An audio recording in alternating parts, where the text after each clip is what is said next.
d'abord important de savoir que l'eau, de façon globale, c'est la pureté, c'est la vie, c'est la guérison, c'est la bénédiction.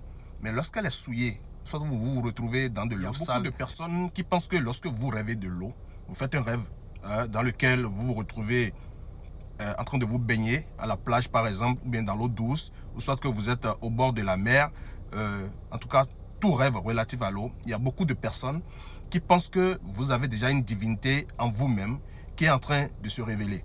Que vous avez, la plupart du temps, c'est affilié à la divinité Tauros ou bien à la divinité Dan. C'est pas forcément cela. Pas forcément. Les 80% de ces rêves que vous faites relatifs à l'eau sont des rêves qui vous donnent des messages spirituels. Alors, je vais vous décrire certains paramètres qui vont vous permettre de reconnaître des rêves spirituels poussés et des rêves spirituels simples. D'accord? Je parle de rêves spirituels poussés dans le sens où ce sont des rêves relatifs à une divinité qui est en train de vous parvenir. Vous avez déjà cette divinité qui est votre protection, qui est en train de se révéler à vous. Des rêves spirituels simples, ce sont des messages reçus, d'accord, que vous recevez directement et qui vous donnent des indices, d'accord. Je suis coach guide spirituel et dignitaire Vunton Puerto Rico à la FIA.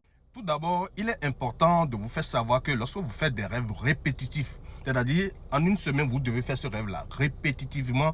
Vous faites ce rêve-là où vous vous retrouvez dans l'eau, vous s'amusez avec des gens dans l'eau, ou soit que vous êtes au bord de l'eau répétitivement. Le mot là est très important. Sachez que c'est une divinité qui est en train de vous révéler, de se révéler à vous. D'accord? Il est important d'aller faire une consultation. Maintenant, dans cette vidéo, ce dont je veux parler, qui est souvent des rêves qui vous viennent une fois, rarement, une fois en passant relatif à l'eau, ou soit vous êtes au bord d'un lac, vous êtes au bord de l'eau, vous êtes dans l'eau en train de vous baigner, tout ce qui est relatif à l'eau et que ça vous vient une fois, alors qu'est-ce que cela voudra dire? Il est d'abord important de savoir que l'eau, de façon globale, c'est la pureté, c'est la vie, c'est la guérison, c'est la bénédiction. Mais lorsqu'elle est souillée, soit vous vous retrouvez dans de l'eau sale, cela voudra dire que c'est tout à fait le contraire de ce que je viens de dire.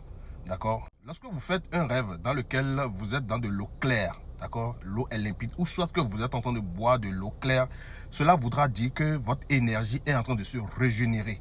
D'accord? Vous êtes dans une phase de nettoyage, d'abondance qui est en train de s'annoncer. Une phase de prospérité qui s'annonce. C'est-à-dire vous êtes en train de vous décharger de certaines énergies, de mauvaises énergies. Et que les jours à venir seront, les mois, les jours à venir seront beaucoup plus meilleurs que ce que vous vivez actuellement. D'accord? Dans une autre dimension où vous vous retrouvez en train de vous baigner dans de l'eau sale, ou bien quelqu'un vous jette de l'eau sale, ou soit que vous voulez boire de l'eau sale, cela voudra dire que vous avez besoin de purification. Et la purification dont on parle, il y a plusieurs sortes de purification. Il y a la purification interne.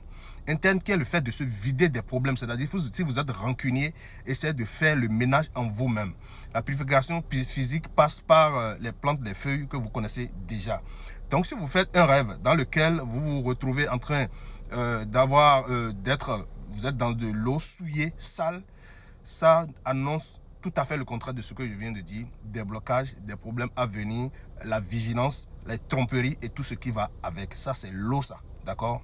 Donc, de façon ramassée, lorsque vous faites les rêves dans lesquels vous vous retrouvez en face de l'eau, c'est pas forcément que vous avez une divinité en vous-même ou bien que vous avez contracté une divinité. Non. Lorsque vous faites souvent des rêves qui sont répétés, d'accord, là, ça peut s'affilier à ça. Il faut d'abord une consultation pour confirmer cela. Lorsque vous faites une fois en passant en un mois ou bien en tout cas de façon très rare de ces rêves-là relatives à l'eau et que l'eau soit claire, sachez que c'est de l'abondance. Vous avez en vue la prospérité, d'accord? Vous avez de l'abondance, c'est tout ce qui est bon, d'accord? Mais si l'eau est trouble, il est important de savoir que ça ne va pas, rester vigilant. C'est des signes annonciateurs, d'accord, de malheur et tout ce qui va avec. Là, il est important d'aller vous faire consulter pour savoir ce qu'il en est. Soyez richement bénis et très bonne semaine à vous. Bye bye.